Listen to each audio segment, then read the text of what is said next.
Friends, എല്ലാവർക്കും dream house വ്ളോഗിലേക്ക് സ്വാഗതം. ഇന്ന് നമ്മൾ വളരെ എളുപ്പത്തിൽ തയ്യാറാക്കാൻ പറ്റുന്ന ഒരു 4 മണി പലഹാരത്തിൻ്റെ റെസിപ്പി ആയിട്ടാണ് വന്നിട്ടുള്ളത്. അപ്പോൾ അത് എങ്ങനെ ഉണ്ടാക്കാമെന്നും അതിലേക്ക് എന്തൊക്കെ സാധനങ്ങൾ വേണ്ടതെന്ന് നമുക്ക് നോക്കിയാലോ. അതിന് മുമ്പായിട്ട് നിങ്ങൾ എൻ്റെ ചാനൽ ആദ്യമായിട്ട് കാണുകയാണെങ്കിൽ ഒന്ന് സബ്സ്ക്രൈബ് ചെയ്ത് തൊട്ടടുത്തുള്ള ബെല്ലേക്ക് അമർത്താൻ മറക്കരുത്. അപ്പോൾ നമുക്ക് നേരെ സാധനം ഉണ്ടാക്കാൻ തുടങ്ങാം. ആദ്യം തന്നെ നമുക്ക് നമ്മളെ പലഹാരത്തിൻ്റെ ഫില്ലിങ് തയ്യാറാക്കണം. അതിന് വേണ്ടിയിട്ട് ഞാൻ ഒരു ചട്ടി അടുപ്പത്ത് വെച്ചിട്ട് അത് നല്ലതുപോലെ ഒന്ന് ചൂടായപ്പോൾ അതിലേക്ക് കുറച്ച് ഓയിൽ ഒഴിച്ചെടുത്ത് കേട്ടോ. അപ്പോൾ ഈ ഓയിൽ ഞാൻ ചിക്കനൊക്കെ പൊരിക്കില്ല, നമ്മൾ അതിൻ്റെ ബാക്കി ഓയിലാണ് ഞാൻ ചേർത്ത് കൊടുത്തിരിക്കുന്നത്.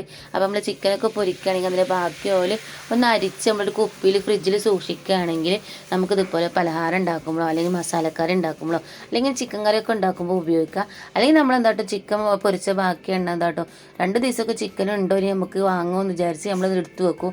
പിന്നെ നമ്മൾ വാങ്ങിയിട്ടില്ലെങ്കിൽ പൊതുവെ ആ ഓയിൽ ഒഴിവാക്കിയേക്കാരം. ഇനി അത് വേണ്ട, ഇതുപോലത്തെ എന്തെങ്കിലുമൊക്കെ പലഹാരം ഉണ്ടാക്കണമെങ്കിൽ അതിലേക്ക് നമുക്ക് ആ ഓയിൽ യൂസ് ചെയ്യാം കേട്ടോ. അപ്പോൾ ഞാൻ അതിലേക്ക് ഓയിലൊക്കെ ഒന്ന് ചൂടായപ്പോൾ നല്ല കൊത്തി അരിഞ്ഞ സവോളയും ഇഞ്ചിയും പച്ചമുളക് ചെറുതായിട്ട് അരിഞ്ഞതും കറിവേപ്പിനയിൽ മല്ലിച്ചപ്പ് ചെറുതായിട്ട് അരിഞ്ഞതും ചേർത്ത് കൊടുത്ത് ഇനി കുറച്ച് ഉപ്പും ചേർത്തിട്ട് നല്ലോണം വഴറ്റുകയാണ്. അപ്പോൾ നല്ലോണം ഒന്ന് വഴന്ന് വരട്ടെ. ഇപ്പോൾ ഇതുപോലെ നല്ലോണം വഴന്ന് വരുമ്പോൾ നമുക്ക് കുറച്ച് പൊടി വർഗ്ഗങ്ങൾ ചേർത്ത് കൊടുക്കണം. അതിന് വേണ്ടിയിട്ട് ഞാൻ അവിടെ ഒരു 3/4 ടീസ്പൂൺ ചിക്കൻ മസാലയാണ് ചേർത്ത് കൊടുക്കണം കേട്ടോ. അതുപോലെ തന്നെ ഒരു 1/4 ടീസ്പൂൺ മഞ്ഞൾപ്പൊടിയും അതുപോലെ തന്നെ ഒരു എരിവിനനുസരിച്ച് നമുക്ക് മുളക് പൊടി ചേർത്ത് കൊടുക്കുക. അപ്പോൾ നമ്മൾ കുറച്ച് പച്ചമുളക് ചേർത്ത് കൊടുത്തിട്ട് അതിനനുസരിച്ച് മുളകും പൊടി ചേർത്ത് കൊടുത്താൽ മതി. ഇനി അതിൻ്റെ പച്ചമണം ഒന്ന് പോകുന്നത് വരെ നമുക്ക് നല്ലതുപോലെ ഒന്ന് ഇളക്കി കൊടുക്കണം കേട്ടോ. അപ്പോൾ അതിൻ്റെ പച്ചമണമൊക്കെ ഒന്ന് പോയതിന് ശേഷം നമുക്ക് അതിലേക്ക് വേണ്ടത് ഒരു വലിയ സ്പൂണ് പിന്നെ സോസാണ്, തക്കാളിൻ്റെ സോസാണ് നമുക്ക് വേണ്ടത്. ഇനി തക്കാളിൻ്റെ സോസ് ഇല്ലെങ്കിൽ നിങ്ങൾ തക്കാളി ചേർത്ത് കൊടുത്താലും മതി. ഇപ്പോൾ തക്കാളി ഇല്ലെങ്കിൽ എന്ന് പറയേണ്ട അവസ്ഥയാണ്, കാരണം തക്കാളിക്കാണല്ലോ വില കൂടുതൽ. അപ്പോൾ ഞാൻ കുറച്ച് സോസാണ് ഒഴിച്ച് കൊടുക്കുന്നത്. ഞാൻ സോസൊക്കെ എല്ലായിടത്തും കൊണ്ട് ആയതിന് ശേഷം നമുക്ക് മഞ്ഞൾപ്പൊടി ഉപ്പും ചേർത്ത് കൊടുത്ത് നമ്മൾ മിക്സിയിൽ ക്രഷ് ചെയ്ത ചിക്കൻ ഒന്ന് ഇട്ട് കൊടുക്കുകയാണ് കേട്ടോ. അപ്പോൾ ചിക്കൻ ഇട്ട് കൊടുത്തതിന് ശേഷം നമുക്ക് നല്ലതുപോലെ ഒന്ന് ഇളക്കി കൊടുത്ത് അതിലേക്ക് എല്ലായിടത്തും ഒന്ന് ആവണ രീതിയിൽ നല്ലതുപോലെ ഒന്ന് ഇളക്കി കൊടുക്കണം. അപ്പോൾ ഫില്ലിങ് ഭയങ്കര ടേസ്റ്റാണ്. നമുക്ക് കുറച്ച് സോസൊക്കെ ചേർത്തുകൊണ്ട് ഫില്ലിങ്ങിന് തന്നെ ഭയങ്കര ടേസ്റ്റാണ് കേട്ടോ. അപ്പോൾ ഇത് എല്ലായിടത്തേക്കും ഈ മസാല ഒന്ന് അയക്കണേ. ഇനി നമുക്കിത് വാങ്ങി ഒന്ന് ചൂടാറാൻ വേണ്ടി മാറ്റി വെക്കുകയാണ്. അപ്പോൾ അത് ചൂടാറുമ്പോഴത്തേന് നമുക്ക് എന്താ കിട്ടണം, കുറച്ച് ബ്രെഡ് വേണം. ബ്രെഡാണ് ഇതിന് വേണ്ടത്. അപ്പോൾ ബ്രെഡ് എടുത്തിട്ട് നമുക്കത് സൈഡൊക്കെ നല്ലതുപോലെ ഒന്ന് കട്ട് ചെയ്ത് കൊടുക്കാം കേട്ടോ. അപ്പോൾ ഇത് ഒരു ബ്രെഡിന് ചെറിയായിട്ട് ചെരുവുണ്ട്, അതിന് അങ്ങനെ കട്ട് ചെയ്ത് കൊടുത്തപ്പോൾ അവിടുത്തെ തൊലി പോയിട്ടില്ല. പക്ഷെ നല്ലോണം തൊലി പോകണമെന്നൊന്നുമില്ല, നമുക്ക് കുറച്ച് ബ്രൗൺ കളറിൻ്റെ ആ തൊലി ഭാഗം ഒന്ന് പോയി കിട്ടിയാൽ മതി. അപ്പോൾ ഇതുപോലെ തന്നെ ഞാനൊന്ന് അതിൻ്റെ 4 ഭാഗം ഒന്ന് കളഞ്ഞെടുത്തിക്കണ്. ഇനി നമുക്ക് വേണ്ടത് കുറച്ച് പാലാണ് കേട്ടോ. അപ്പോൾ ഞാൻ കുറച്ച് പാൽ ഇവിടെ എടുത്തിട്ട് അതിൽ കുറച്ചും കൂടി വെള്ളം ഒഴിച്ച് മിക്സ് ചെയ്തിട്ടാണ് നമ്മൾ ഒരു കൂട്ട് തയ്യാറാക്കുന്നത്.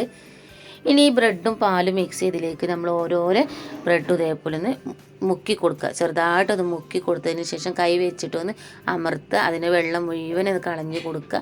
ഇനി അതിലേക്ക് നമ്മൾ ഉണ്ടാക്കി വെച്ച ഫില്ലിങ് ഒന്ന് ചേർത്ത് കൊടുക്കണം കേട്ടോ.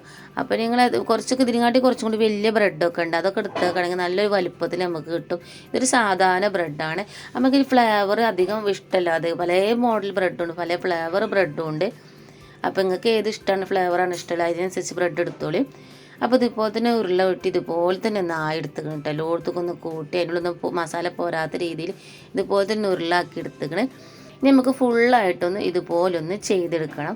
അപ്പോൾ ഞാൻ ഫുള്ളായിട്ട് ഇതുപോലെ ഒന്ന് ചെയ്തെടുത്തുക്കണം. ഇനി നമുക്കിത് വേറെ ഒന്നും വേണ്ട, നല്ലോണം ചൂടായ എണ്ണയിലേക്ക് ഇട്ടുന്ന് നല്ലതുപോലെ ഒന്ന് പൊരിച്ച് കോരണം കേട്ടോ. അപ്പോൾ ഇതിൽ വേറെ മുക്കാല മാവോ കാര്യങ്ങളൊന്നും വേണ്ട, ഇതുപോലെ തന്നെ ഉരുട്ടിയെടുത്താൽ മതി. ഇത് അധികം എണ്ണ കുടിക്കൊന്നുമില്ല, കാരണം നമ്മൾ പാലൊന്ന് മുക്കിയെടുത്തിട്ടാണ് ഇതിലേക്ക് ഫില്ലിങ് നിറച്ചിരുന്നത്, അതുകൊണ്ട് തന്നെ ഇതിൽ അധികം എണ്ണ ഒന്നും കുടിക്കൂല.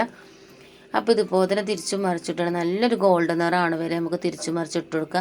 അപ്പോൾ ഈ ബ്രെഡിൻ്റെ സ്നാക്സൊക്കെ നമ്മൾ ഉണ്ടാക്കുമ്പോൾ പെട്ടെന്ന് നല്ല തീയിൽ വേണം നമ്മളിത് ചൂടായ എണ്ണയിൽ വേണം പൊരിച്ചു കോരാണ്. ചെറിയ തീയിലാകുമ്പോൾ എണ്ണ പെട്ടെന്ന് കുടിക്കും, അതുകൊണ്ട് നല്ല ചൂടുള്ള എണ്ണയിൽ നമുക്ക് പൊരിച്ചു കോരാം. ഇപ്പോൾ ഞാനത് പൊരിച്ച് കോരിക്കണം. ആദ്യത്തെ ട്രിപ്പ് പൊരിച്ച് കോരി, ഇനി നമുക്ക് രണ്ടാമത്തെ ട്രിപ്പ് അതുപോലെ തന്നെ ഇട്ട് കൊടുത്ത് ഫുള്ളായിട്ടൊന്ന് പൊരിച്ച് കോരി എടുക്കണം കേട്ടോ. അപ്പോൾ ഇത് ഭയങ്കര ടേസ്റ്റ് ആട്ടോ കഴിക്കാൻ വേണ്ടിയിട്ട്. അപ്പോൾ ഞാൻ ഫുള്ളായിട്ട് ഇതുപോലെ ഒന്ന് പൊരിച്ച് കോരിയെടുത്തിട്ട് നമുക്കത് സെർവിങ് പ്ലേറ്റിലേക്ക് മാറ്റാം. അപ്പോൾ ഇതെല്ലാതും ഒന്ന് ഉണ്ടാക്കി നോക്കുക. എന്നിട്ട് എന്നും ഞാൻ പറയണ മരത്തിന് നിങ്ങൾക്ക് ഇഷ്ടപ്പെട്ടാൽ നിങ്ങളെ കൂട്ടുകാർക്കും കുടുംബക്കാർക്കും ഒന്ന് ഷെയർ ചെയ്യുക, എല്ലാവരും ഒന്ന് സപ്പോർട്ട് ചെയ്യുക. അപ്പോൾ ഇതുപോലത്തെ സിമ്പിളായിട്ടുള്ള റെസിപ്പി, നല്ല അടിപൊളി റെസിപ്പി ആയിട്ട് ഇനിയും വരുന്നത് കേൾക്കാറും. അപ്പോൾ എല്ലാവരും ഒന്ന് സപ്പോർട്ട് ചെയ്യാൻ മറക്കരുതേ.